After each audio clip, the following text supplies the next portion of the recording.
நம்ம மலத்தை வச்சு நம்ம உடம்புல என்னென்ன பிரச்சனை இருக்குன்னு கண்டுபிடிக்கலாம். முகம் சுளிக்காம இந்த வீடியோ ஃபுல்லா பாருங்க, கண்டிப்பா யூஸ்ஃபுல்லா இருக்கும். சரோஜா பாத்திர கடையில நீ கொடுத்த டப்பாவோட சுட சுட கக்கா இருந்துச்சு. ராபிட் பூ. நீங்க மார்பிள் ஷேப்லயோ பெப்பிள் ஷேப்லயோ போயிட்டு இருந்தீங்கன்னா உங்களுக்கு மலச்சிக்கல் இருக்குன்னு அர்த்தம். உங்க உணவுல நார்ச்சத்து ரொம்ப கம்மியா இருக்கு. நார்ச்சத்து நிறைஞ்ச உணவுகளை ஆட் பண்ணிக்கோங்க, சரி பண்ணிக்கோங்க. ஃப்ளோட்டிங் பூ. உங்க பூப்பு சிங்க் ஆகாம ஃபிளாட் ஆகிட்டு இருந்துச்சுன்னா நீங்க சாப்பிட்ட சாப்பாடு சரியா செரிக்கலன்னு அர்த்தம். இல்லைன்னா நீங்க கரெக்டா மென்னு சாப்பிட மாட்டேன்றீங்கன்னு அர்த்தம். இல்லைன்னா கொழுப்பு நிறைஞ்ச உணவுகளை அதிகமா எடுத்துக்கிறீங்கன்னு அர்த்தம். குறைச்சிக்கோங்க, சரி பண்ணிக்கோங்க. போரிச் பூ. உங்களுக்கு கஞ்சி மாதிரி போச்சு அப்படின்னா உங்க உடம்புல இன்ஃபெக்ஷன்ஸ் இருக்கலாம். இல்லைன்னா நீங்க ரொம்ப ஸ்ட்ரெஸ்ஸாவோ ரொம்ப ஆன்சைட்டியாவோ இருக்கலாம், சரி பண்ணிக்கோங்க.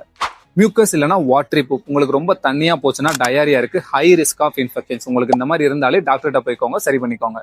ஃபைனலா ராயல் பூ. உங்க பூப் இந்த மாதிரி ஸ்மூத்தா லாங்கா ஸ்னேக் ஷேப்ல இருக்கு அப்படின்னா நீங்க கம்ப்ளீட்லி நார்மல், ஆரோக்கியமா இருக்கீங்கன்னு அர்த்தம். இந்த வீடியோவை திரும்ப கூட பாருங்க, பார்த்துட்டு உங்க பூப் எப்படி இருக்குங்கிறத அனலைஸ் பண்ணி செக் பண்ணிக்கோங்க. உங்க ஃப்ரெண்ட்ஸ் கேங்ல அடிக்கடி ஒருத்தன் போயிட்டு இருப்பான்ல, அவனுக்கு இந்த வீடியோ ஷேர் பண்ணுங்க. இந்த மாதிரி வித்தியாசமான கண்டென்ட்டுக்கு ஒரு ஃபாலோ பண்ணிக்கோங்க.